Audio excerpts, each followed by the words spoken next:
understanding pitch, let's talk about the fundamentals. Before we move forward, it's important to discuss a few fundamental aspects of pitch.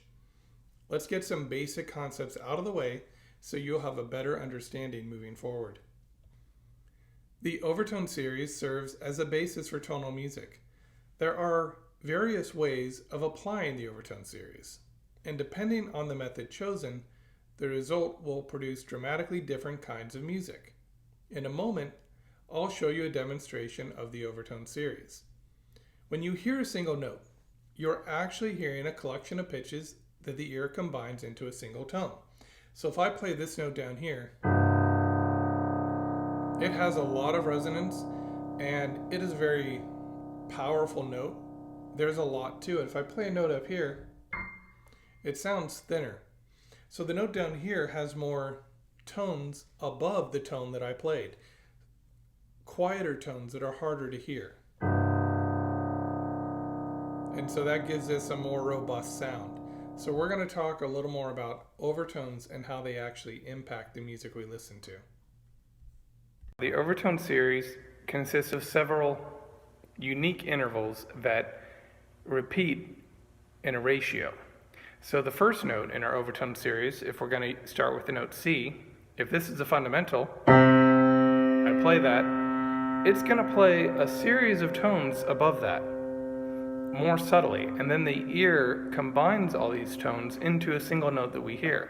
But there's a way to separate these tones out so that we can hear them more clearly. So if you remember, the first interval in the Overtone series is an octave right here. Then you hear a perfect fifth. Then there's a perfect fourth above that, which is our C again. And then we have a major third. So those are your initial tones in the Overtone series. Now you can hear them very clearly because I played them.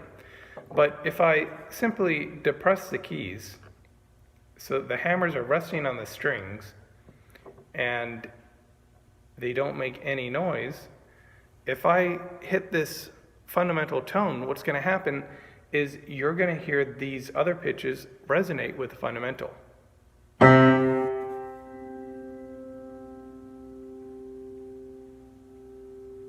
It's a very subtle ringing.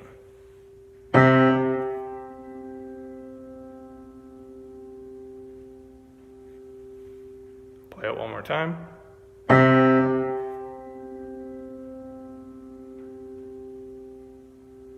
Now, if I were to choose notes that aren't within the first couple octaves of the Overtone series, we consider those more remote overtones. So let's choose D, A, and we'll just reinforce the D of the octave. Now I'm going to play the fundamental again, and it's not going to ring as long. The sound dies out right away, as opposed to this. You got to push them down slowly, otherwise you'll make a sound. All right. That's the overtones that are close to the fundamental. And here are the ones that are further away.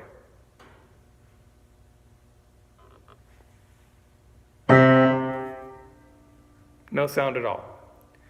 So that's an important concept in Western music. This image shows you a fundamental pitch down here, the C2, the very first note, followed by several partials. The fundamental pitch is a note that you hear, and then above it we actually hear these other notes, the C3, an octave higher, followed by the G3, and then the C4, and then we hear the E4, and then the G, and the B flat, and the C. You haven't learned about flats yet, but we will. The fundamental pitch is a note you hear, and the partials are quiet whisperings above the fundamental pitch. When you were completing your Part 2 and Part 3 exercises, you may have even heard glimpses of these overtones. Since you know the names of the notes, try playing the Overtone series on the piano. I'm going to actually do that for you. So here is your C2. C3.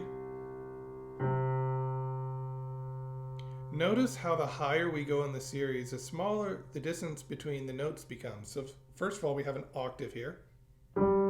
This is a smaller distance. It goes up to the G3, then the G4, E4, G4. This B is actually known as B flat 4, and then C5, D5, E5, and then F sharp. Notice how they're getting smaller and closer together. G5, A5, B flat 5, B5, and then C6. The higher we go, the thinner they become too. So this is an important aspect of writing music for orchestra that will be explained much later in a later series.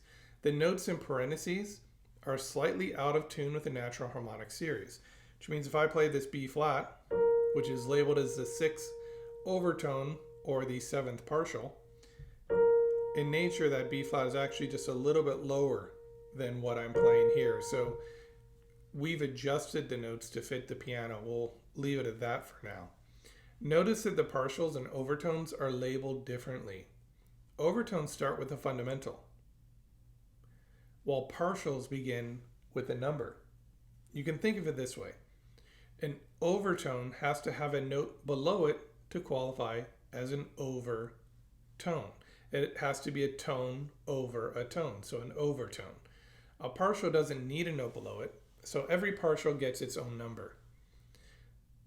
The first interval listed is C to C, from here to here.